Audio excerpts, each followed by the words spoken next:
ये बिजली का रूप रंग से बदल जाएगा और ऐसी बिजली होगी और उसके साधन से जैसे उनको जाना है ये गैलेक्सी से दूसरी गैलेक्सी, ऐसे विमान बनेंगे, ऐसे यूएफओ बनेंगे कि 1000 लोग बैठ के जा रहे हैं, 1000 लोग यूएफओ में बैठ के जा रहे हैं एक गैलेक्सी से दूसरी गैलेक्सी। तो एक गैलेक्सी दूसरी गैलेक्सी के बीच में 25 लाख प्रकाश वर्ष का अंतर है। जैसे एंड्रोमेडा के पास जाना है तो 25 लाख प्रकाश वर्ष चाहिए, तो वो एक पल में पहुंच जाएंगे। कितने? एक पल। अभी तो मंगल पे जाने का ही प्रॉब्लम है ना। मगर जब बदलने आएगा, जी। आज से 100 साल पहले कोई टीवी सोच सकता था? ये बिजली सोच सकता था 100 साल पहले भी? था ही नहीं। नहीं सोच सकता था। बिल्कुल। आज से 100 साल पहला पुरानी आत्मा धरती पर आकर देखे तो सब नई दुनिया लगे ना। बिल्कुल सही। अभी आने वाले थोड़े समय में 2050 तक देखना ये दुनिया बहुत बदल गई होगी। उसमें परम तत्वों के साधन होंगे, बिजली भी परम तत्वों की होगी। ये सारी आजकल ग्रेविटी जो दिखने वाली भी ग्रेविटी के साधन बनाए हैं। अभी लेटेस्ट मैं टीवी देख रहा था थोड़े दिन पहले, तो ये जो ग्रेविटी आती है तो विजिबल ग्रेविटी जो दिखती है ना वो हरी हरी कलर की दिखी उसको ग्रेविटी। तो ग्रेविटी दिखेगी आपको?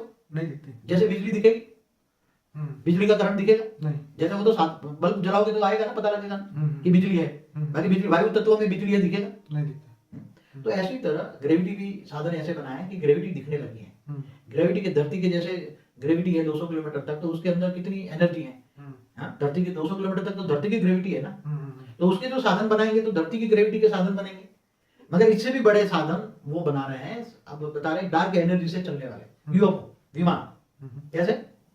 एक बार एक साइंटिस्ट ने बताया कि हम डार्क एनर्जी से चलने वाले साधन बनाएंगे, उसको एंटी ग्रेविटी साधन कहते हैं। जैसे वो वर्महोल की बात कर रहे हैं ना, वर्महोल क्या है एक्चुअली? वर्महोल क्या है? एक गैलेक्सी से दूसरी गैलेक्सी में जाने का एक रास्ता है, समझो।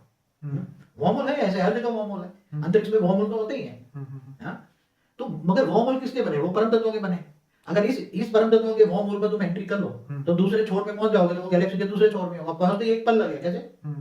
तो ऐसे जो स्पिरिचुअल साइंस है, स्पिरिचुअल साइंस माना अलौकिक साधन, देखो लौकिक, अलौकिक और पार अलौकिक।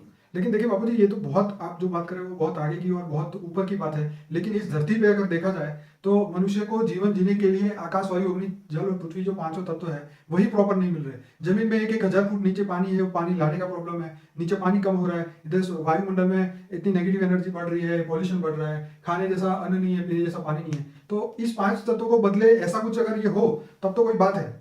देखो 5 तत्वों को सिर्फ तुम परम तत्वों में परिवर्तन करो तो एक साथ में ही परिवर्तन हो जाएगा। कैसे? जब परिवर्तन की मैं बात कर रहा हूं तो परिवर्तन ऐसा गजब परिवर्तन होना है। क्या होना है? इंसान की सोच से भी परे। जब आपको बताया आगे वीडियो में कि जब ऑलमाइटी अथॉरिटी परिवर्तन करने के लिए गुप्त वेश में काम कर रहा है तो क्या वो साधारण परिवर्तन करेगा?